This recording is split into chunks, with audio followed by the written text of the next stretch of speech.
Bismillahirrahmanirrahim. Assalamualaikum warahmatullahi wabarakatuh. Bapak akan memberikan ini sebagai video tanggapan atau jawaban dari teman-teman yang bertanya nih. Pertanyaan kalian Bapak tulis di sini. Oke, yang pertama ini adalah dari Amelia Tasha atau Tasha Amelia. Tasha bertanya, nikah dulu atau sukses dulu? Nah, nikah dulu atau sukses dulu? Jawaban dari Bapak adalah nikah atau sukses itu pada dasarnya bukan untuk yang mana didahulukan satu sama lainnya, tidak. Karena nikah itu sudah ada takdirnya, waktu dan kapan di mana itu sudah ada takdirnya. Jadi tidak bisa dirubah. Dan seperti adapun sukses itu pun sama, dia adalah merupakan rezeki dari Allah. Jadi kalian tidak ada yang harus didahulukan, nikahkah atau sukseskah. Kejar dua-duanya, tidak jadi masalah. Atau yang mana yang lebih dominan silahkan. Kenapa? Tapi yang paling penting itu adalah, ya Allah, berdoalah, ya Allah, saya ingin sukses. Tapi kapanpun saya akan menikah, dimanapun, kapanpun, saya siap insya Allah. Nah seperti itulah. Jadi hati kita tenang. Tidak ada perasaan saya ingin aku hendak menikah hanya karena bila sudah S3. Jangan. Menikahlah kapanpun nanti Allah menakdirkan kalian untuk menikah. Yang kedua dari fitriyah, ini fitriyah, ada banyak fitriyah bertanya, Pak, apa itu istilah mampu? Mampu untuk menikah itu maksudnya adalah satu, yang paling mendasar adalah adanya dorongan biologis. Yang kedua, adanya pasangan suami atau istrinya, atau calon suami atau calon istrinya. Dan yang ketiga, adanya kemampuan untuk memberi nafkah dan biaya pernikahan. Ini adalah yang disebut mampu. Kemudian kenapa Fitria masih bertanya, kenapa istri harus lebih patuh kepada suami ketimbang ibunya? Oke. Dan ini pertanyaan ini adalah pertanyaan yang sering ditanyakan oleh para kalangan istri. Jadi seakan-akan mereka menjadi pertanyaan besar, padahal ibu yang melahirkan kita, kenapa ketika dia sudah menikah dia harus lebih patuh kepada suaminya ketimbang istrinya.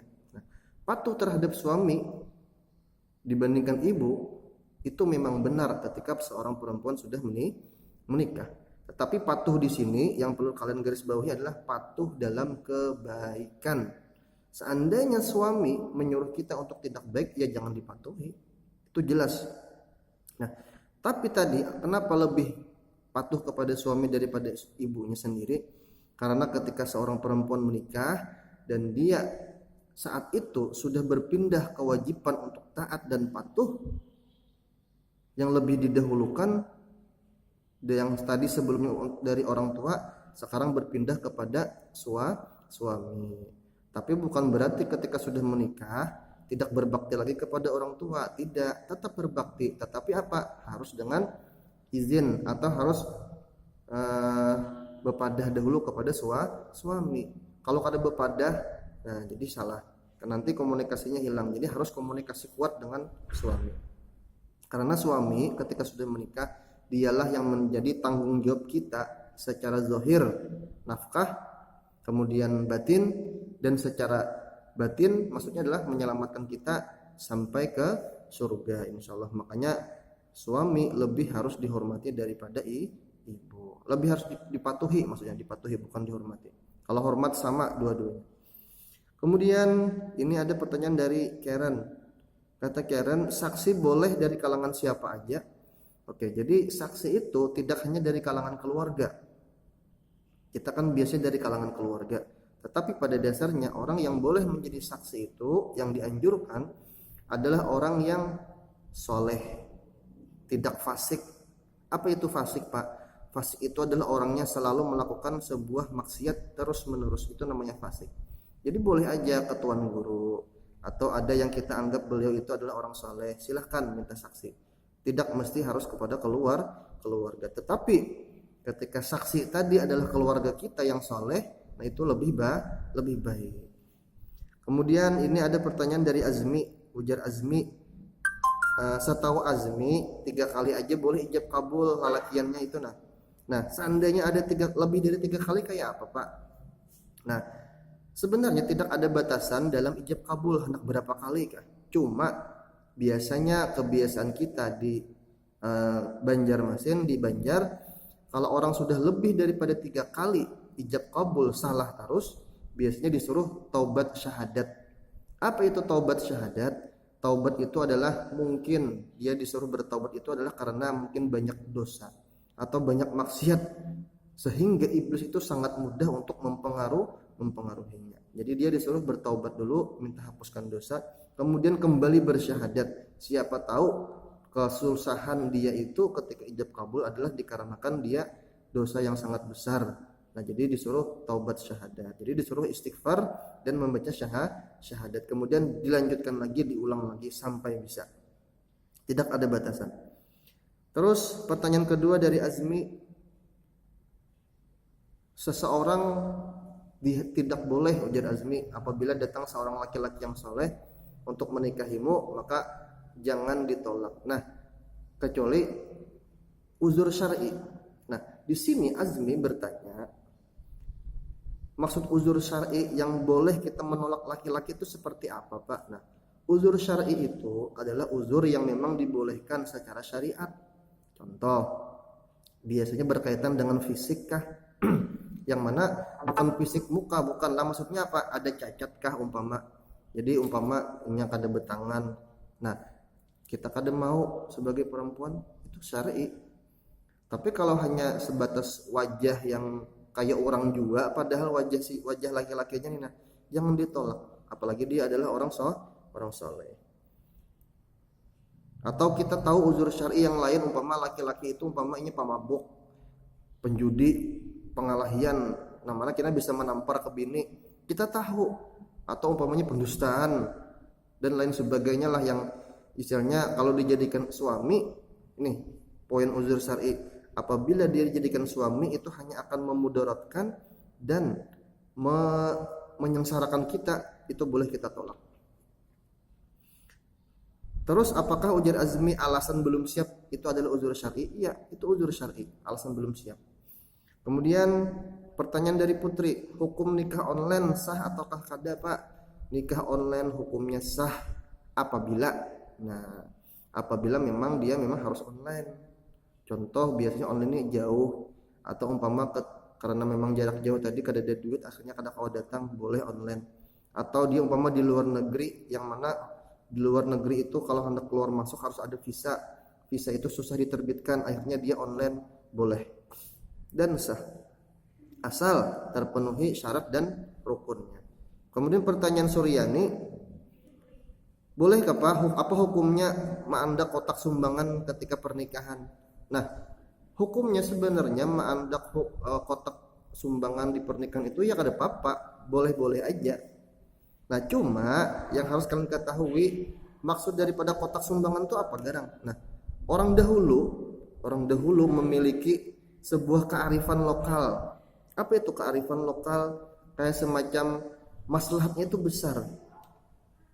Yaitu apa? Dengan mengadakan kotak sumbangan di pernikahan. Supaya apa? Karena kotak sumbangan itu adalah untuk membantu kedua mempelai yang baru kawin. Kenapa? Karena orang yang biasanya setelah menikah itu dia membutuhkan duit, apalagi untuk bulan-bulan pertama, umpama untuk ini dan lain sebagainya. Jadi ini adalah merupakan kearifan lokal dan ini hukumnya tidak jadi masalah.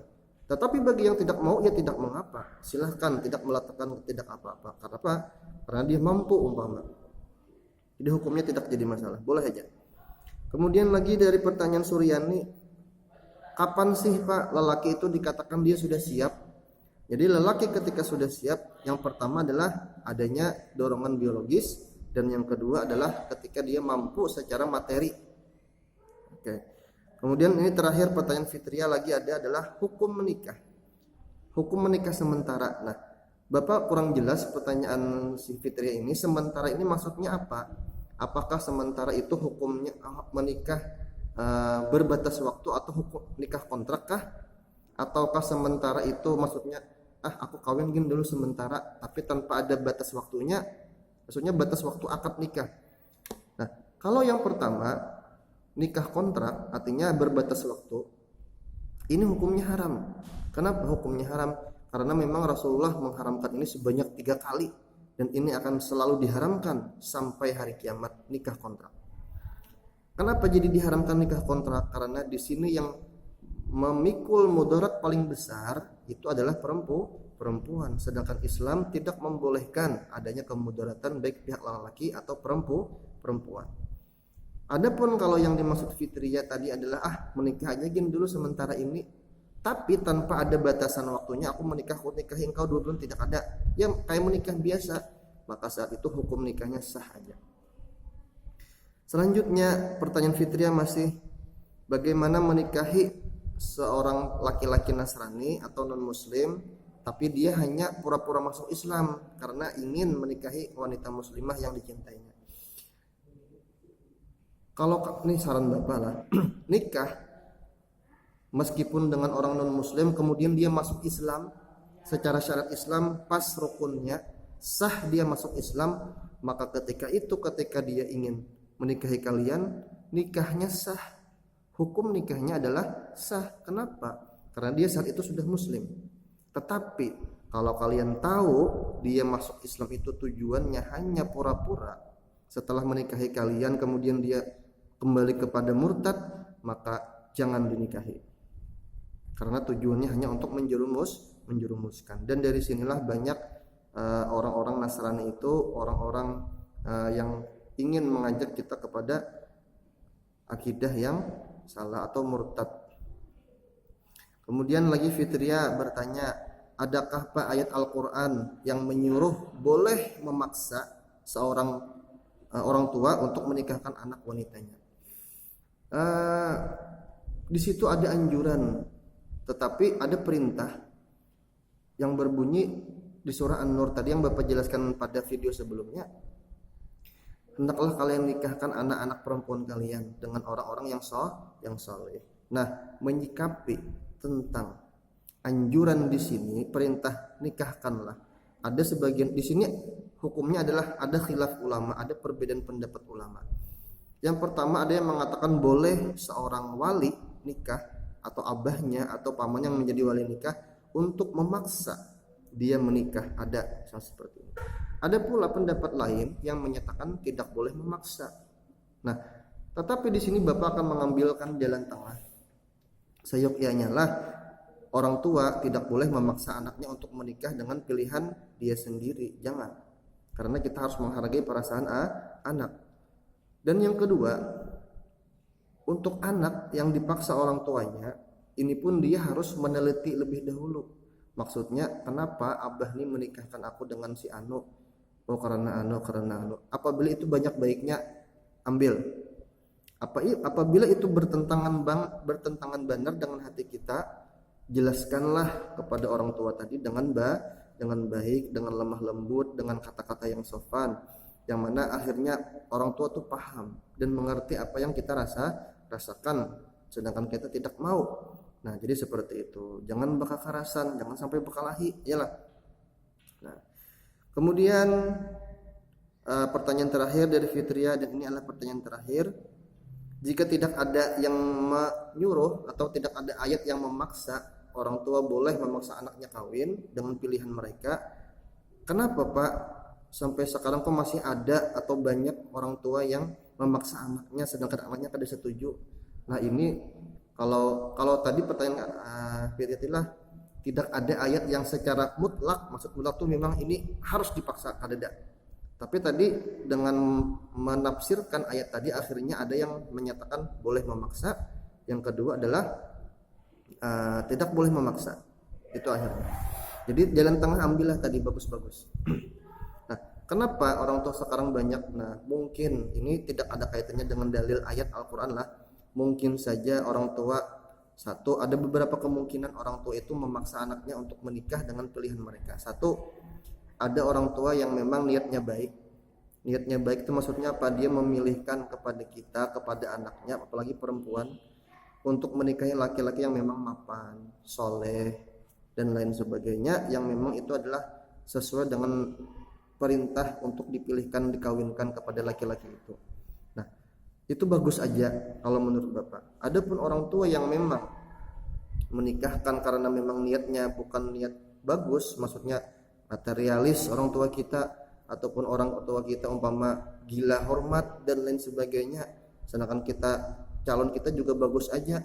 Nah, itu adalah salah orang tua, dan ini perlu difahamkan. Kalian sebagai anak berbicara dengan baik. Umpama Pak masih kada bisa dipahami orang tua Pak, masih memaksa aja, mintalah bantuan kepada paman atau kakek atau siapapun yang istilahnya bisa menasihati orang tua kita. Dan ingat, orang tua boleh secara mutlak melarang anaknya untuk menikah atau menikah dengan pilihan orang tuanya ketika yang kita pilih itu memang salah. Jadi jangan menyalahkan orang tua, kenali dulu kenapa orang tua melarang, kenapa orang tua memaksa. Jadi wajar aja orang tua melarang kita iyalah menikah, sedangkan sidin tahu orangnya umpama maling, pemabuk, perampok. Nah, jadi wajar, jangan salahkan orang tua. Jadi di sini harus ada kejelasan pemahaman kita kenapa orang tua memaksa. Di situ dulu. Oke, assalamualaikum warahmatullahi wabarakatuh.